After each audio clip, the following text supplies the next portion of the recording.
This message is brought to you by Apple Card. Shave ice by the beach. A trip to the state fair. And a throwback flick at the local drive-in. They're more than just items to check off the summer bucket list. They're also opportunities to earn 2% daily cash back when you use your Apple Card with Apple Pay. Apply for Apple Card now and use in minutes with Apple Pay. Subject to credit approval. Apple Card is issued by Goldman Sachs Bank USA, Salt Lake City branch. Terms and more at applecard.com. Low energy, unfocused, foggy? You might be dehydrated. Whether it's hot yoga, over 100-degree weather, or too much sun. Gator Light, with a specialized blend of 5 electrolytes, was scientifically designed to help move fluids into the body faster for rapid rehydration. Shop now at retailers nationwide.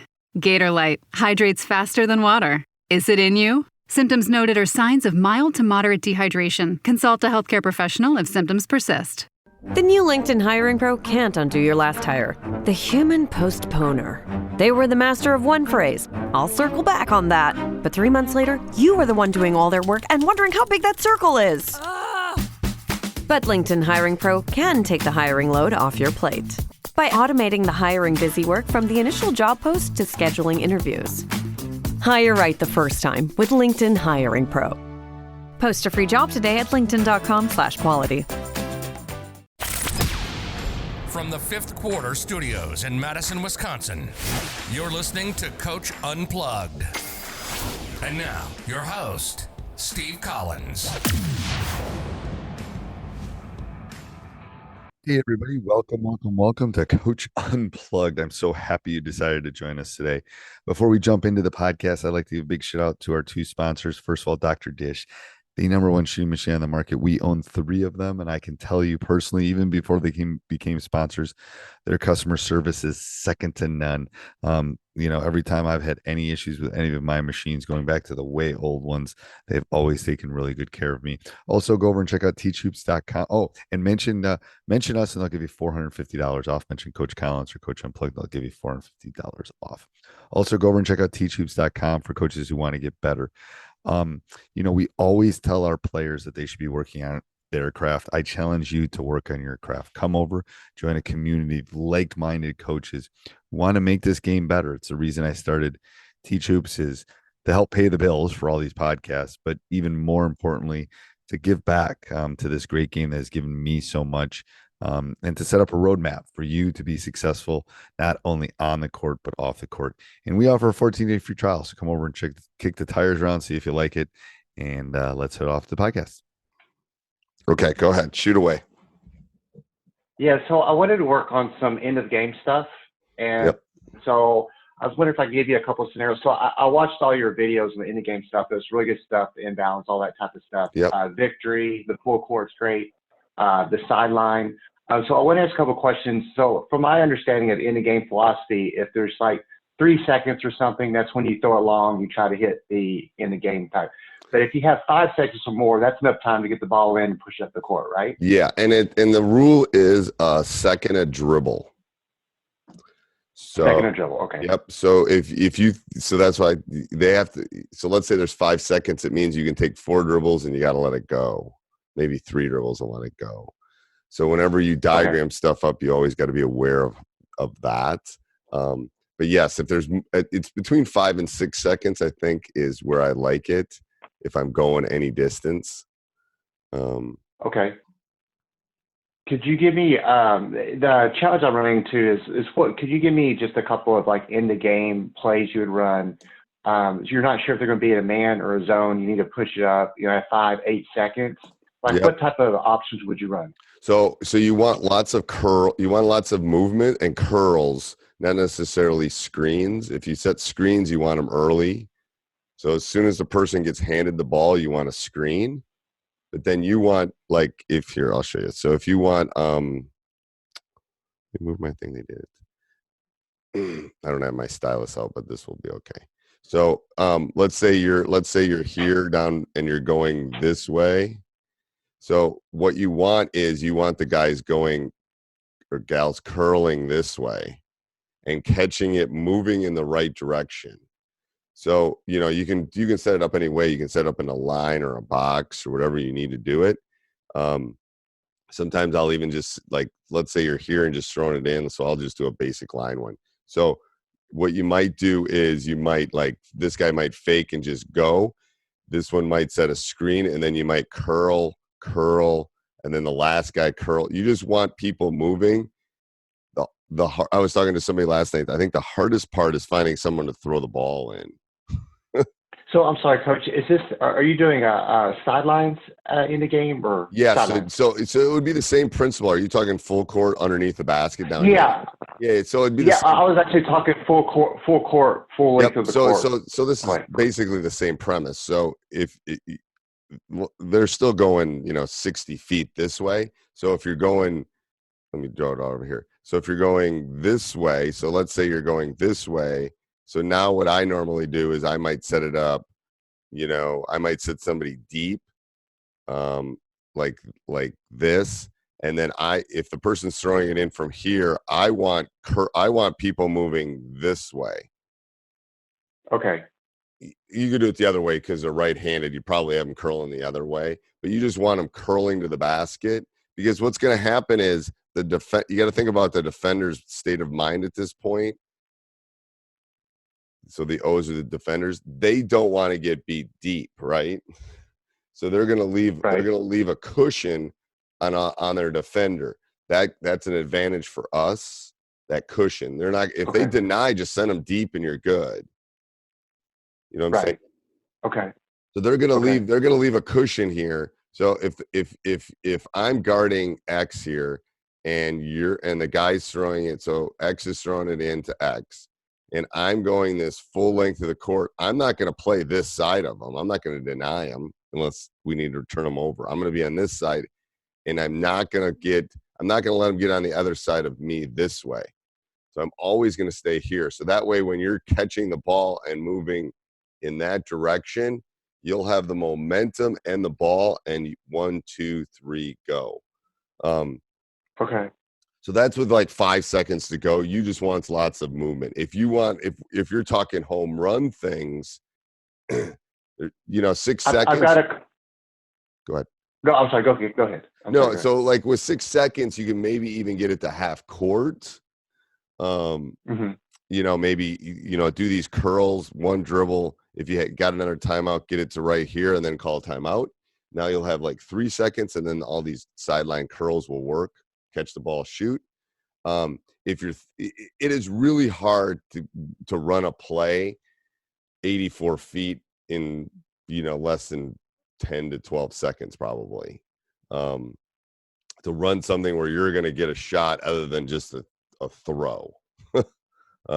Anything that happens down here, you just got to. I like the movement, and I like them having the ball and creating, because there's chaos at that time in the game. So I want them attacking the rim, looking for kicks, things like that. So how about if you don't know what they're going to do? So say if the coach comes back and they've been playing you man, they go to a 2-2-1 press, or they go to half court trap, or all the different scenarios. All those curls are going to be the same movements. Okay. Because think about, if they're in a 2-2-1, there's going to be even more. They're going to be able to even catch it moving faster because there's going to be more space. Okay. So hold on. So if they were in like a, I think I need this. So if they were in like a 2-2-1, great. I'm going to, then I might want, if they were like, let's say they were in a 2-2-1 and they were going this way, in the half court, and the half court will be about there. Fine. I'll do a 1-4, and I'm going to get my guys moving this way. They still got to defend them. Okay. Yeah, you're gonna. Yeah, don't worry. I mean, personally, depending on the score. So if they're up 1 or 2 and they're gonna zone us, great. Then maybe we run something where we try to catch it at half court, or maybe we run something where we throw it long. Because there are some vulnerabilities. Most people won't go zone down the stretch. There's just too many gaps. There's too much space here in zones. So go ahead and do it. I'm going to be able to exploit it more if you do that. Because we're going to be able to boom, boom, boom. Yeah. So it's something you want to definitely try at practice. Put them in a 2-2-1 and see what it looks like. Okay. So if you're pushing it up, and then say that you've got 10 seconds or something, so you push it up, or maybe they're dropping back into a 2-3 zone, or they're not putting pressure on you. Is there can you give me just a couple of like a quick hitter? I'd really like to keep it in the hands of my point guard. I also have other good shooters, but is there a good just kind of quick hitter for a zone and a man that you'd run at the end of the game? Once you get it pushed up, So you're saying they're in a 2-3? Yeah, like a 2-3 zone. Yeah, I'd go a high 1-4, especially if you want the point guard to have it.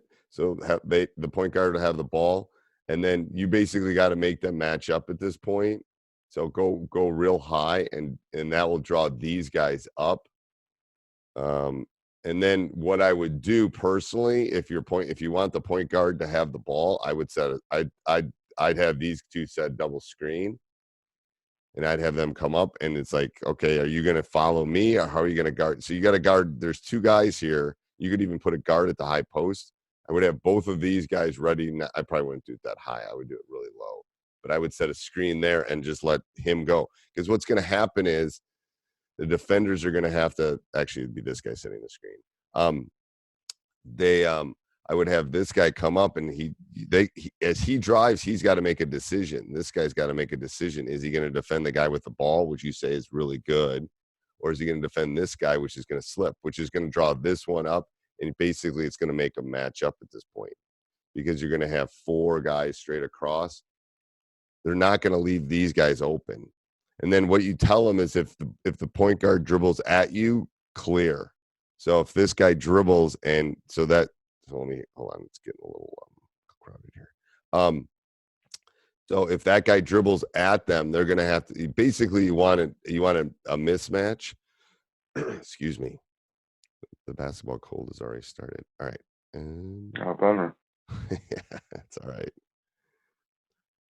I'm on meds now. I have a sinus infection, so I'm on meds. Okay. Oh, thanks. So as the guy drives, okay, he's driving this way. Until I don't have my stylus. So this guy is going to clear down. So if you think about it in terms of a 2-3, there's only two guys on this side of the court. So they're going to have to match up. A high 1-4 will make them spread out and pull them up.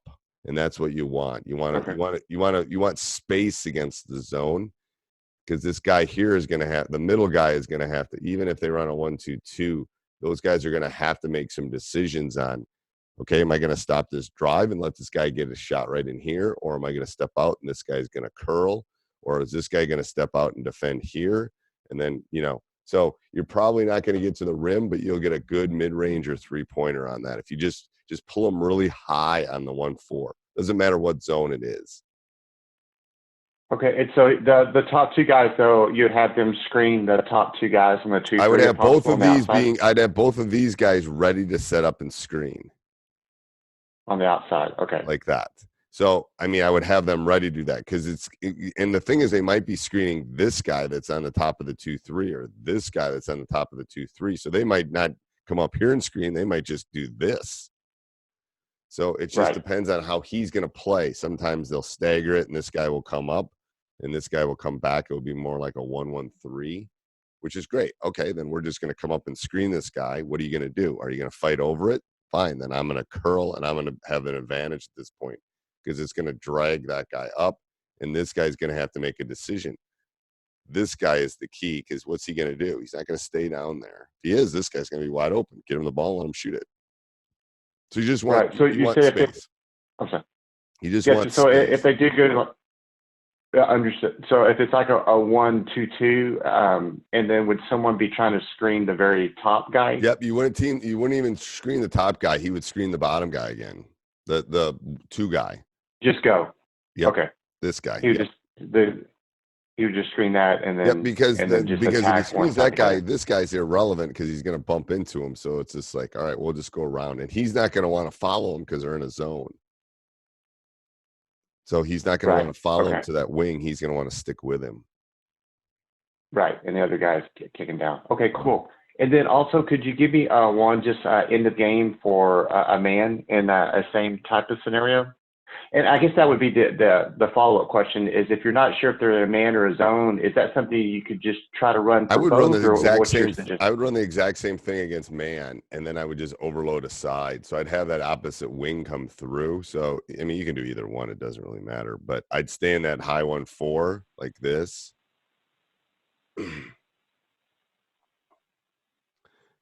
And then as this guy, I would have, so they're in man, I'd have him come up and screen. And then I'd have this guy coming through. And then I'd have this guy popping down as he drives, whichever direction he goes. And then after he sets this screen, hopefully he's a shooter, I'd have him pop up high. So you're basically overloading a side. I would also possibly clear out a side if you want your point guard to be the guy to take the shot. So I'd have this guy stay. And then I'd have these two, I'd have this one come over and set a screen about mid here. And actually, I might not even have him clear. I'd have him set a double screen for this guy clearing out, and then I'd run a 2-man game here. So if you want your point guard to have the ball, I'd start in that high 1-4. Let me show you that again. So 1's here, Okay. 2, we'll call that 4, 5. I don't like positions, but we'll use numbers anyway. So I would have 2 coming off a double screen opposite. So 5 comes down, sets a screen. 3 comes down, sets a screen. And then he pops up. So 1 knows that he has him coming opposite that he can look for. Then 4 and 1 would play a 2-man game this way. So they'll basically have this whole side of the court cleared out. I've done that with my point guards before. It's just like, all right, I'm going to give you space to do stuff. And this guy's 4 is going to set a screen, and 1's going to go. And then 4 is either going to pop or roll, depending on what kind of player he is. This message is brought to you by Apple Card. Shave ice by the beach, a trip to the state fair, and a throwback flick at the local drive-in. They're more than just items to check off the summer bucket list. They're also opportunities to earn 2% daily cash back when you use your Apple Card with Apple Pay. Apply for Apple Card now and use in minutes with Apple Pay. Subject to credit approval. Apple Card is issued by Goldman Sachs Bank USA, Salt Lake City branch. Terms and more at applecard.com. Low energy, unfocused, foggy? You might be dehydrated. Gatorade Zero powders have been scientifically designed to help improve hydration balance in the body. With a clinically proven electrolyte blend and no artificial colors or flavors. Great tasting hydration no matter where you're going. Shop now online or at retailers nationwide. Gatorade hydrates better than water. Is it in you? Symptoms noted are signs of mild to moderate dehydration. Consult a healthcare professional if symptoms persist. Gotcha. I thought I heard one of your podcasts too before. Do you do the same setup and then you could actually send 5, 4, and 2 to all screen for 3? 3. Yep. Yep. And then just that leaves up all that space on one side. You're basically all good quick hitters. If you watch NBA at all quick hitters are just trying to get space. You're just trying to find a little space where you can go, and then cross your fingers and hope you're lucky.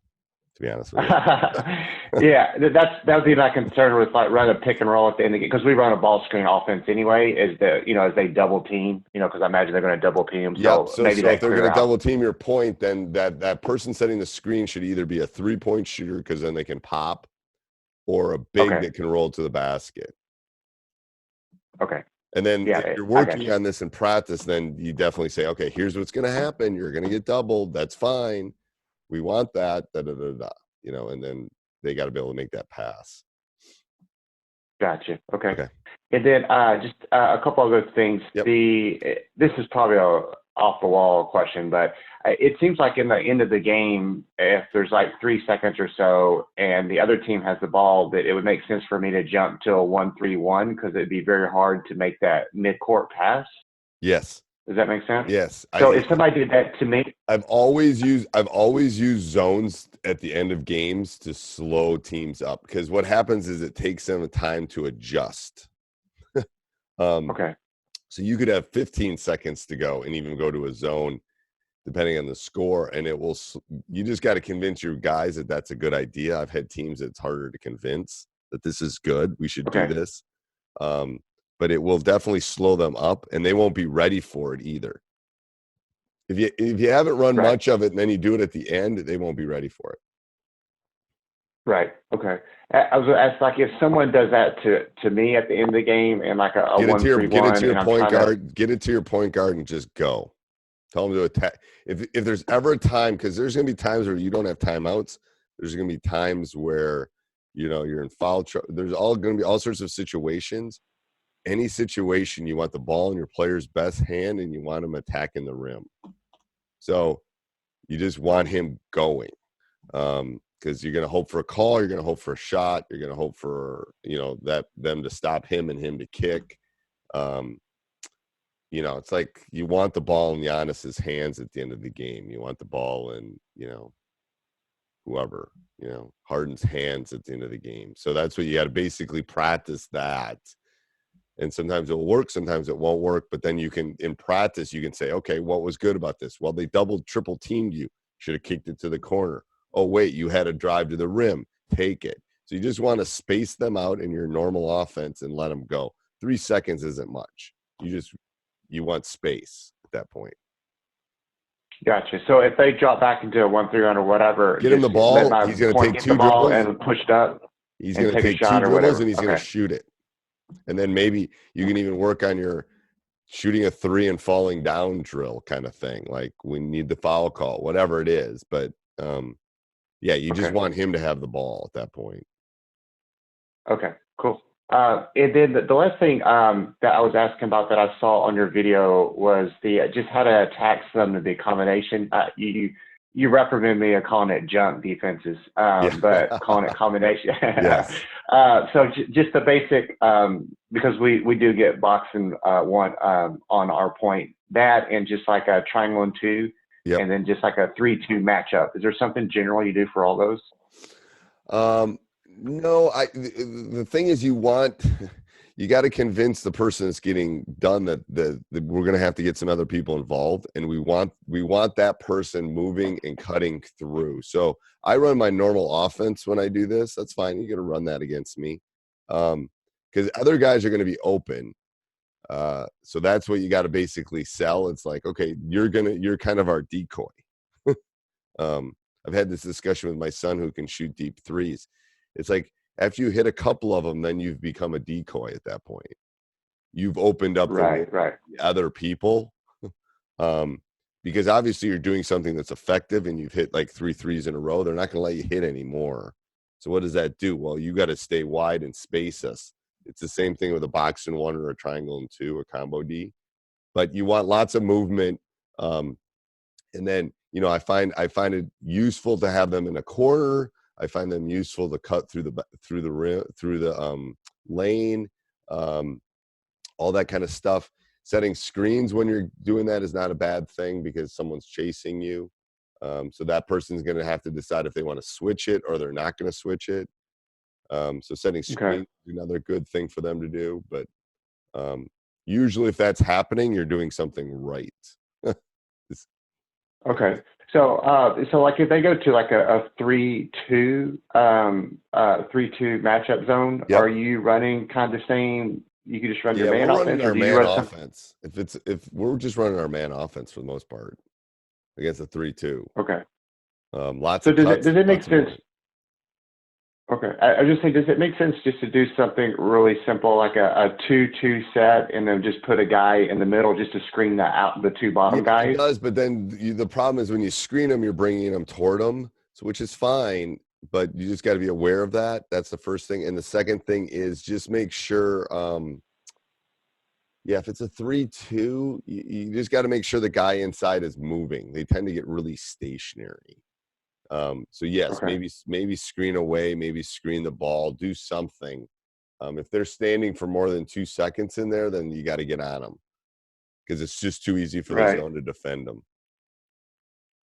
Right. But I was just saying that, like, if they had, can you see this? Yeah, move it up a little bit. So if toward your head, there you go. Yep, I can see it now. Good. So if I just have my set here, and then just have one guy in the middle, just kind of screening the that's good. outside, going back and forth. Is that fun? Yeah, that will work. Shots at the bottom. Yep, that will work. Okay. Yep, that will work perfect. And then they could even come up to the high side of that and do it up there too. Yeah, just as long as they're moving and making the zone shift. Zones don't like screens, zones don't like cuts, and zones don't like shift right to left. So if you get any of those three things going, you're going to be good. Good for that. Okay. And then I'm sorry, I started some late stuff. When's your next call? Are you pretty much done? You need to go? No, I got to take my son into school. You got a couple more minutes. Go ahead. Okay, just tell me when you need to go. Yep. I'll try to keep it short. Okay. Could you explain? I don't quite understand the difference between a matchup zone and I'm sorry. Go ahead. I was just talking to my son. He just walked by. Tell us it happened. So what's the difference? Like we run a lot of 2-3 zone. Okay. What's the difference between a 2-3 zone and a matchup 2-3 zone? I'm not trying to I don't understand the difference. The matchup means they're always responsible for a person, not a space. So it's basically they're gonna have areas like the top guy is not gonna ever be on the bottom left, but they're gonna be in areas. And the way you can go to a matchup, I'll send you some stuff on matchups.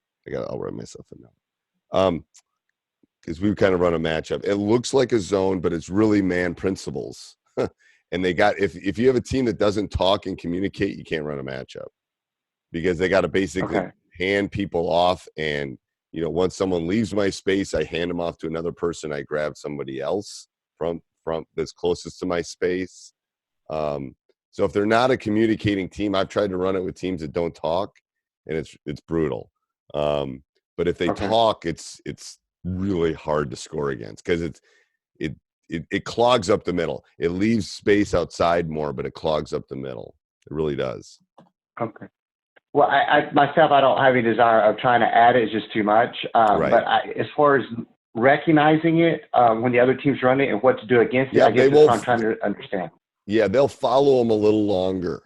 Is what you'll know it's a matchup when they're following. It looks like it looks like man, but it ends up being zone. They'll follow the cutters farther along until they can eventually hand them off to somebody else down below. So I usually watch the guards up above. In a zone, they'll just let them go. They won't worry about them. In a matchup, they'll follow them and they'll be matched up with them until they can hand them off to a big guy or a wing or something like that. That's the difference. Okay. And then what do you do against that? I'd run my man. It's basically a man. I'd run my man offense. Okay. Yeah, it's basically a man. You do the screens, do all the other stuff that you're doing. Okay, so you really wouldn't do anything different for that? I wouldn't. Okay. I wouldn't. I'll try to find some stuff on matchup. If you want to read it, I'll find some stuff for you to look at. All right. Okay. Thanks, Coach. I'm glad you didn't die by the horses running you over at the campsite. Hey, I really appreciate your time, Coach. Thank you so much. No problem. Bye. Hey, everybody. Hope you enjoyed it. Make sure you subscribe, like, jump up and down, review, do whatever you got to do. Also, go over and check out teachhoops.com for coaches who want to get better. Have a great NFL football season is here, which means when you switch to Verizon, it feels like touchdown because you get NFL Sunday Ticket from YouTube on us when you buy an eligible 5G phone on select unlimited plans, which means you can watch every out-of-market game every Sunday afternoon, and it's all on us. Now that's the Verizon way to kick off the NFL football season right. Switch and get NFL Sunday Ticket from YouTube on us, only with Verizon. A snarl in the woods. Ancient forest spirits nip at his heels. He can outrun a force of nature on foot. He needs an instant power machine built for the wild. The only escape is in the Toyota BZ Woodland. Off-road handling, all-electric power. Leave evil in the dust. John Cho stars in Camping. Face the wild. Test drive Toyota's new all-electric family at your local dealer. Toyota, let's go places.